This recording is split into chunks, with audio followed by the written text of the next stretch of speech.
Welcome to the official TSS podcast, Keep It Simple, where we sit down every week to discuss anything and everything under the sun that has to do with personal finance. And we try to keep it simple, of course. I'm Soap, the content writer for TSS. And I'm Pris, the graphic designer for TSS, and we'll be your host for this podcast. Hi Soap, what are we gonna talk about today? Today we have a very special guest with us on the show, and he's none other than Joe, the Director of Investment for Golden Equator Wealth, a company that works alongside us at Spectrum, our awesome co-working space, along with a host of other companies. So we thought it would be awesome to invite him onto the show today to flex on us with his expertise in investing. After all, he has a wealth of knowledge on investing. So today's going to be a bit more intense, but stick with us till the very end to hear Joe address the questions you asked us on Instagram last week. Now Joe, could you tell us a bit more about yourself and how you started your own personal investing journey? Alright, hi guys, thanks for having me. So as Sophia mentioned, I'm the investments director with Golden Equator Wealth. So I'm in charge of handling portfolio management and client advisory for the multifamily office. I have been managing investments for over 13 years. But my personal journey in investing, and I'm not talking about savings or financial planning, but really investing into various asset classes and instruments, that really only started about 5 or 6 years ago. And it was mostly because I was so busy with work, and also because at that time I felt that I was already watching the market the entire day and I didn't really want to have to think about it outside of work as well. But when I did start, I moved very quickly given the familiarity I had with the premise of investing and with the avenues I knew that I could immediately explore. So I built up a portfolio across the various asset classes pretty quick, and that has proven quite resilient, and it's been an interesting journey so far. Thanks for that cool intro. Now, I'm sure our audience is just dying to know more about investing, so let's get right into it. Now, right off the bat, gotta say that we're not pros at investing, which is why you're here with us to answer our burning questions. That's right, we got a lot of questions from our readers as well, and maybe some trivia, so are you ready? Yep, happy to help. Okay, great. Let's get into our first question. So, considering the whole COVID-19 situation and how the market's doing, is now a good time for beginners to start their investment journeys? I don't think it's a bad time to start, but I wouldn't really jump in with a substantial sum of money without really being cognizant of what you're doing and possessing a certain level of expertise and knowledge of all the moving parts that will come into play. So just test the waters with small amounts and with the bigger, more stable and more secured names. It's very important to note that the markets right now are on a path of perhaps overly optimistic recovery since the pandemic caused a huge crash in March this year. And I say this because there's so many uncertainties that remain. We're obviously not out of the woods with the pandemic. We just had the highest daily increment in infections globally last Sunday. Europe is still struggling with weakened activity. They're trying to chart their recovery after the COVID-19 sort of decimated their economies. And they also have to contend with the Brexit saga, which has been going on for a long time. And there's always US and China tensions, and that's been on the cards for the last 2 years, and that's been re-escalating recently, where they have conflicts on every front that you can name, whether it's trade, technology, foreign exchange, global influence, you name it, they're fighting over it. And in the US itself, you are seeing a civil rights movement against systemic racism and police brutality, and that's a huge one, as is how things will play out in the US closer to the November elections. So essentially it's just a very toppish environment that's very vulnerable, and I would advise small amounts of investments just to get a sense of what you're doing, what you're getting yourself into. And it also helps familiarize yourself with the processes and the intricacies that come with getting that trade and an investment done. Sometimes you just need to start and get your hands wet and dirty just to learn from the experience with this sort of stuff. But also definitely put in time to do your homework on the stocks and companies, get up to speed with processes and costs of getting in and out of these investments, so that when markets correct, you will find more opportunities to go in at cheaper valuations at more palatable levels. By small amount, do you mean like even $100, $200? It's totally fine to get into investing? I think with most platforms, there's always a minimum size, so it varies. But yeah, I think whatever, I guess with whichever platform that you do enlist to invest, if that's the floor for them, that's the minimum size you have to fulfill. But I think the minimum size for each person sort of varies. It really is, it's different from person to person, it's different circumstantially. So I don't think there's an exact figure figure I can sort of say works across the board. But I would say this, take what you're comfortable with not having access to for an extended period of time, because you won't be able to access that level of liquidity. Just so you know, liquidity is when something is easily convertible to cash. And also a level that you're comfortable with losing perhaps 20% or maybe even a quarter off, because investments is not a guarantee. It doesn't mean just because you invested you will make money. Sometimes you make a mistake, someone makes a mistake, or you make a bad call, or even just sheer bad luck, and you can lose that amount quite substantially. So I would say always put on the table what you're comfortable losing partially. I think that's a good rule of thumb. In your opinion, what sort of investments are suitable for those who are just starting out, so they have like zero experience? I would say it's good to start with equity, which would mean stocks and indices pertaining mainly to the US, Singapore, and perhaps Hong Kong. And it's always easiest to start with the names that you're already familiar with names that you already know. So look at Google, Apple, Facebook, Microsoft, Alibaba in the tech space. For financials, JP Morgan, Goldman Sachs, Morgan Stanley. With the retail side, you can look at McDonald's, Coca-Cola, Starbucks, Nike. And locally, there's always DBS, OCBC, UOB, Singtel, Capital Core, just to name a few. You should definitely explore indices like the S&P 500 or the Hang Seng or the Straits Times Index. And these can be accessed directly, or you can invest into them via exchange traded funds. And I think amongst the stocks, it's very important to learn the difference between cyclicals and defensives. Wait a hot second. A cyclical stock, in case you were wondering, is a stock that follows the cycles of an economy, from expansion, peak, to recession, and then recovery. Defensive stocks are stocks that are more reliable than your shady ex-boyfriend, providing consistent dividends and earnings despite the state of the stock market. So basically what moves with the market cycles and what holds up better during downturns. So you can also explore investing into bonds for the very same big names that we listed. But I would focus on stocks and indices for the starters, and at least gain some level of proficiency in the aspect before you move on to anything else.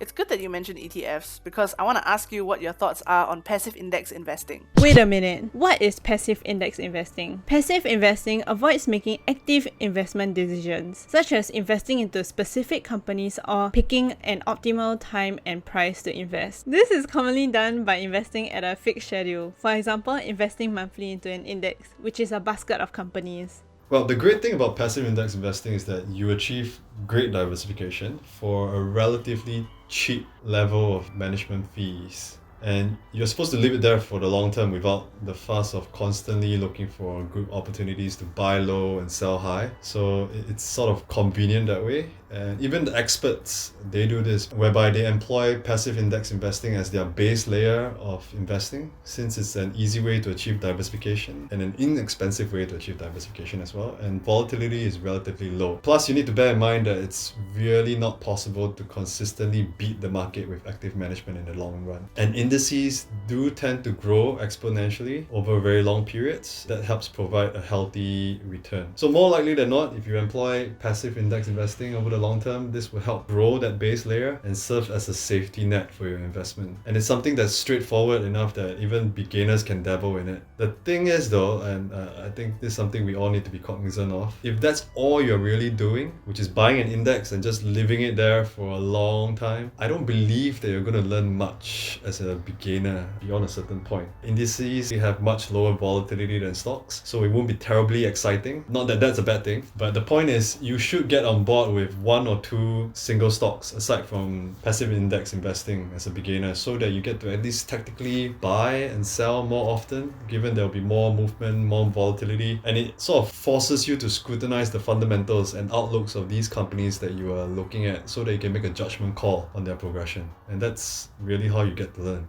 Now, for those out there who are beginners, they may be very unsure, how to go about doing this. Some may be considering outsourcing investing to something like a Robo advisor, for example. But between a Robo advisor and a human financial advisor, what are your thoughts between using either one to start off with?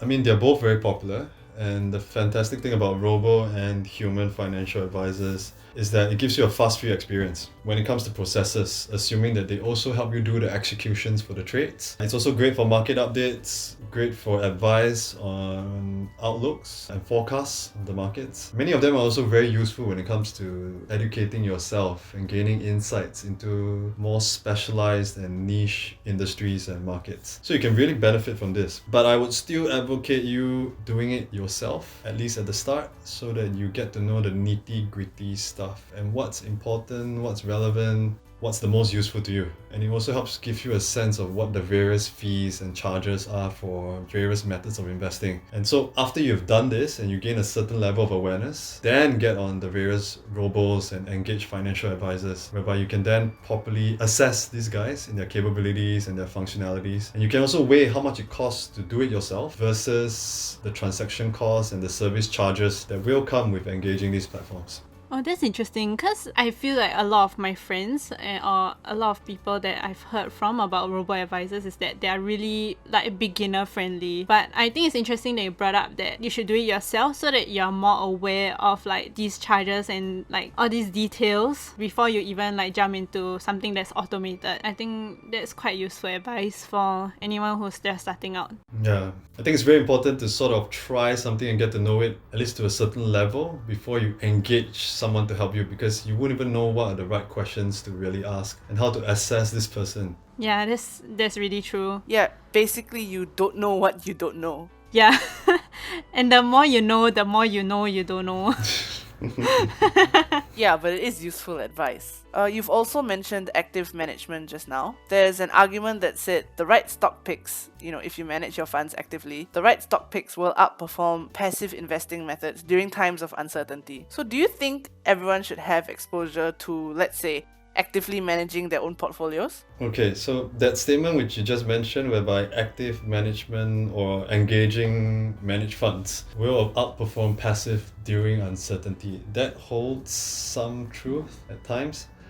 But the key thing to note is this: with indices, index funds, passive investing, these have always outperformed majority of active managers across longer horizons, especially if you count the higher fees that these active managers will charge. So you may find some active managers that beat the index for a particular year or even quite consistently over a series of years. But it's really not easy to discern whether that outperformance was because of his or her skill, rather than luck. And it's very hard to tell which of these managers will continue to do well in the future. So I don't believe everyone needs to engage active managers from a cost point of view, and also because it's really not easy to assess and access these managers continually. What about stock picking then? Wait a minute. If you don't know what stock picking is, it means you're picking specific companies to invest in. As opposed to index funds, you're only investing $100 into one company, as opposed to investing $100 into the top 50 companies of a market. The more you know. Dabbling in a bit of stock picking is fine, but you shouldn't expect this to be your main source of return, and you shouldn't be doing this with the bulk of your portfolio, especially in the long term. As mentioned, it's very difficult to consistently get pure stock picking right, especially over the long term. If market conditions are suitable and there are cheaper valuations or opportunities that you can look at, then go ahead and capitalize upon it. It's a good time to try, because it will help hone your sense in assessing various options and picking the right candidate to invest into. But I think a good mindset to have is this. Try to think of long-term index and fund investments as your base for long-term growth, and then stock picking as another layer, as the added bonuses along the way if you get things right. And if you get it wrong, since it wasn't the bulk of your portfolio, it's going to be damage that you can stomach, and it won't be so bad, hopefully. So I think it would be a good idea for everyone to have a balance of an active approach and a passive approach to their investing. So let's talk about the exciting stuff, like stock picking. So when you evaluate a company, what should the average beginner look out for when they're scrutinizing the stock of a particular company? Okay, this is a huge topic, so I'll try to summarize it within a few key points. Whichever stock or company that gets placed under the magnifying glass for evaluation, I always start with the mentality that I'm looking for why I wouldn't touch this company. Always start off being a skeptic when it comes to whatever good things you see or hear about the company and question it. Not too much, not overbearingly so, but it's good to have a healthy level of skepticism and fear as well. Because when it comes to investing, that healthy level of apprehension will keep you on your toes. So with that mindset, look at the premise of the company, look at the rationale behind it, the fundamentals of it. Is it over or undervalued based on its stock price and its price earning ratios against its peers in the industry? How healthy is its balance sheet? And very importantly, how well managed that company is. Now, this is very crucial because you can have a great company selling fantastic products and services, but if they are managed poorly, or there's fraudulent activity on the management level, or maybe they never buffered themselves against downturns and didn't cater for enough reserves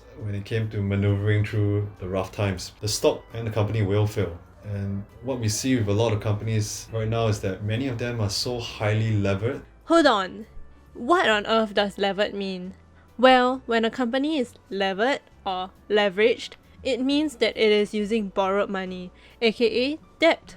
Without proper regard for maintaining some sort of bare minimum when it comes to liquidity. And they don't manage their expense ratios well, and it leaves them very much open to getting decimated when there's a downturn, which is what we're seeing in right now. So the key here is do your homework, read up and really scrutinize the names that you're investing into. Make sure they have strong fundamentals, healthy balance sheets, sound management to minimize the likelihood of fraud or scandals, and pay very close attention to the events surrounding the progress of these companies, whether it's a takeover attempt or their key earnings announcements or patent developments, because all these will run up or run down the stock price. And lastly, never look at the company in isolation. Always read up on the sector, read up on the industry, and read up about the competitors. So all of this information we've got to dig up and scrutinize. Are they easily accessible off the internet? I mean, could anyone just make a quick Google search, something like that, to just look up what they need to know? Yeah, Google is fantastic. I mean, we have the luxury, we live in the day and age whereby we really have the luxury of doing that. But the first place you should always go is the company's website. See what you can dig up there when it comes to financial reports, CEO statements, historical performance, future developments, and whatever plans they may have. And if you can get financial statements, even better. Then Google the stock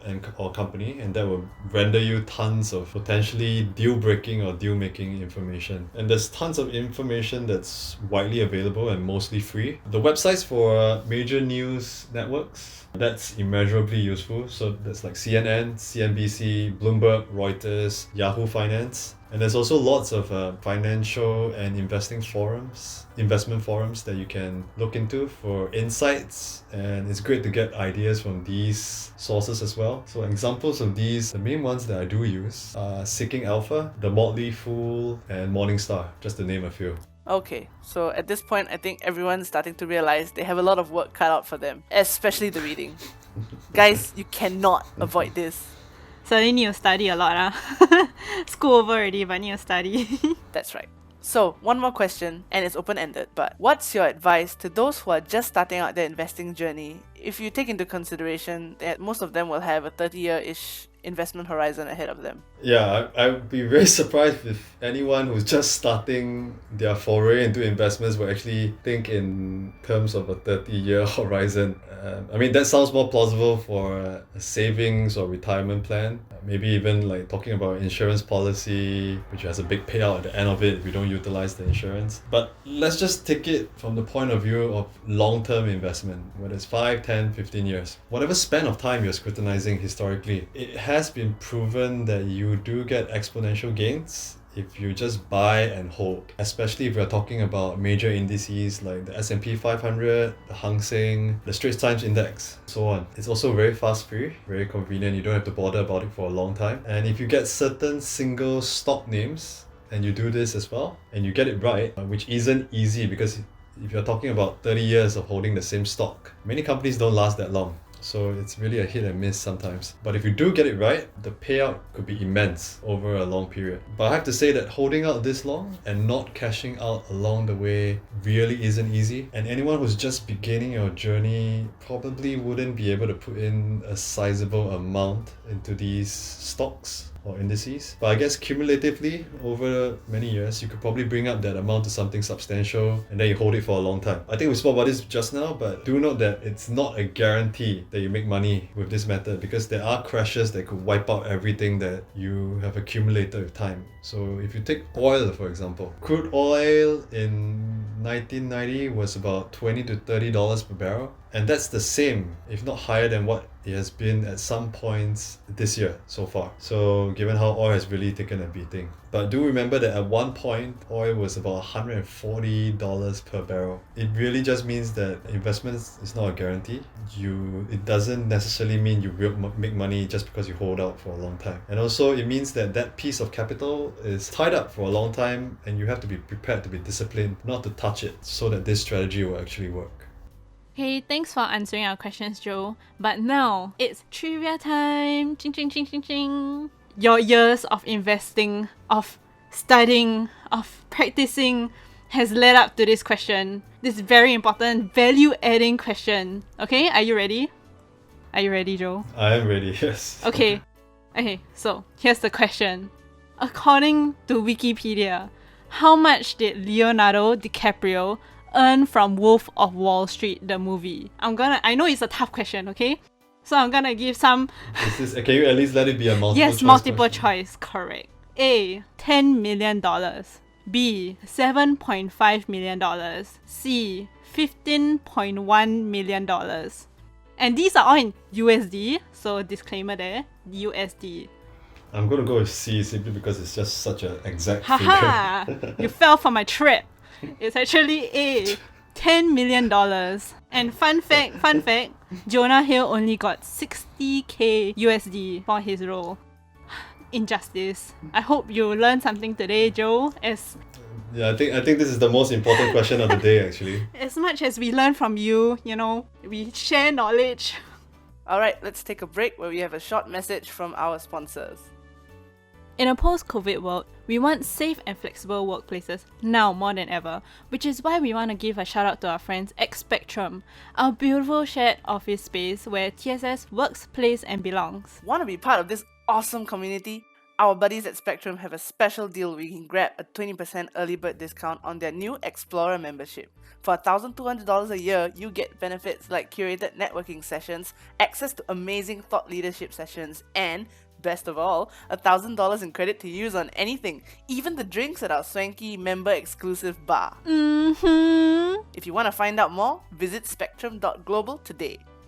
And we're back! Now it's time for what everyone has been waiting for. Audience questions! Now earlier this week, a lot of people have written in through Instagram to send in questions that they have for Joe. Thanks everyone for participating. Unfortunately, we couldn't pick out all of your questions, but we did pick out a few that stood out to us and those that didn't overlap with what we've already discussed previously. So, without further ado, Pris, take it away for our first question. This question is from Geraldine, Wonderland and Under the Apple Tree. Do you think students should invest? If so, where is a good place for students to start? Joe? If it doesn't mess with your studies and you actually have some capital on the side at this point in your life, everything that we've spoken of thus far applies to you, and I say go for it. Start with equities, which is stocks and indices, as mentioned, in small amounts, and just test the water. I would say though that investing does entail a certain level of maturity for you to try your hand at and not get too caught up, regardless of whether you make money or lose money. So you need to be very mindful of that. I think the main, students, we're just considering that they don't have a steady income stream yet.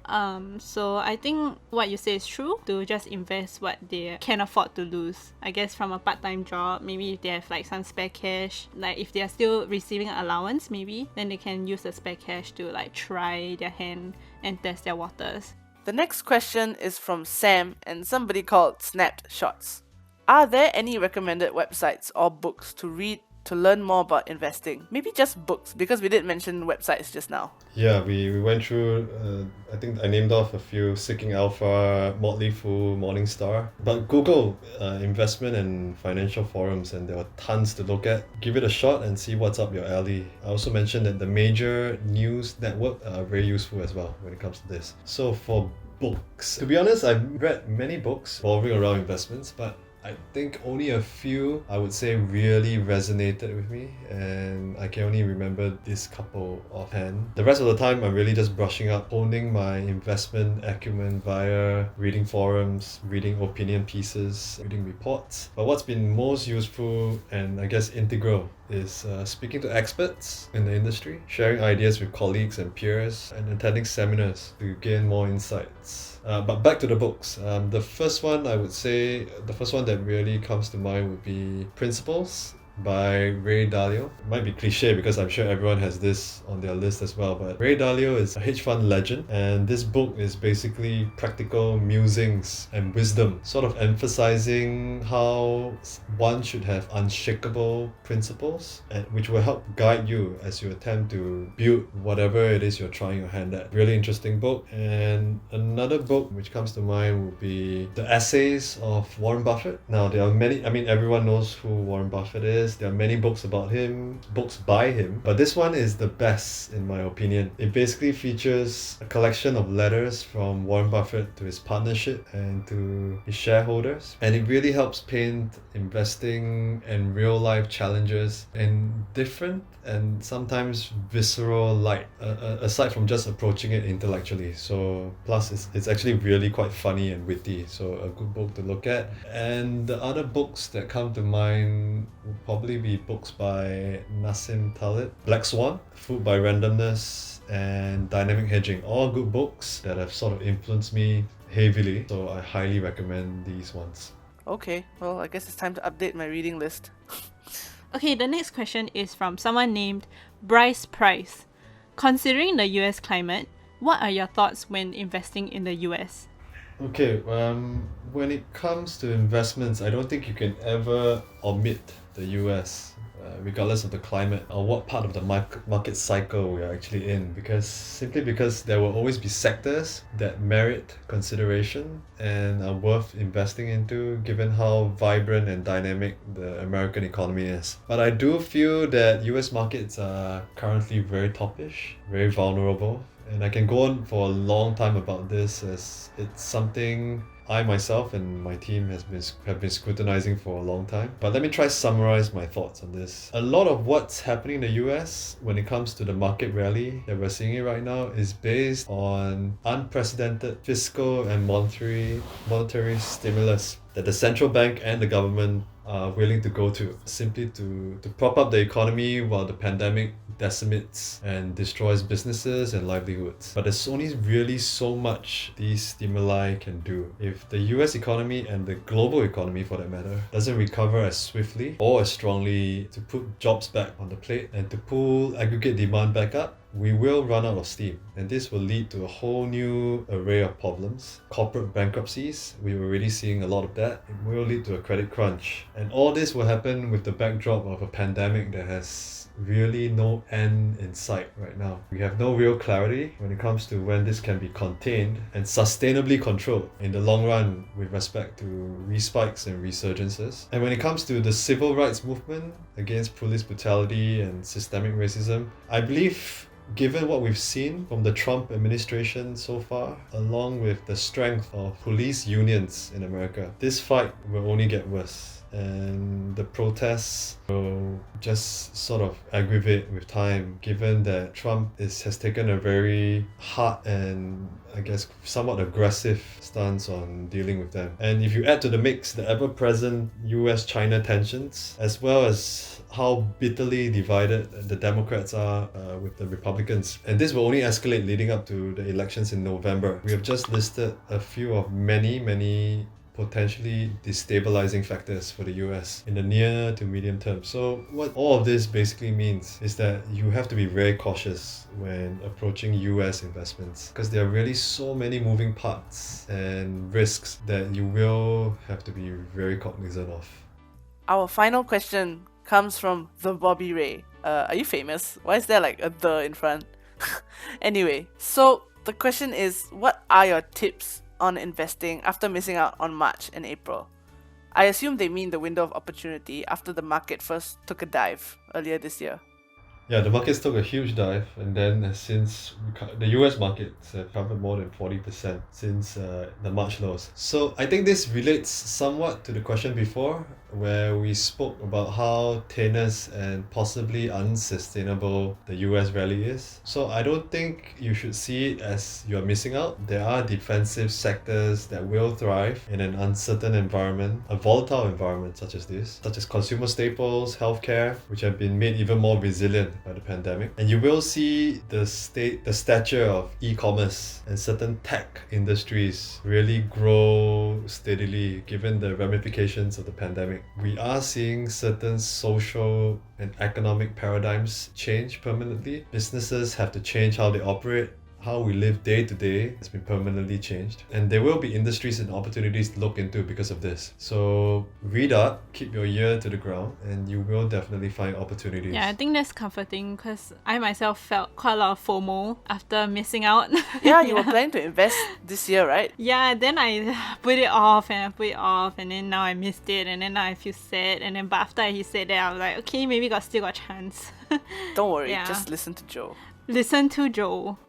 Alright, so that's all the questions that we have for you today. Joe, any last words? Nothing much, just really happy to be able to help out here. And yep, I hope everyone found everything that we spoke about useful. I hope I didn't sort of ramble on and bored everyone. No, So, not at yeah. all, actually. In fact, thank you for coming onto the show with us and taking the time to talk to these two investing noobs. Thank you very much for having me.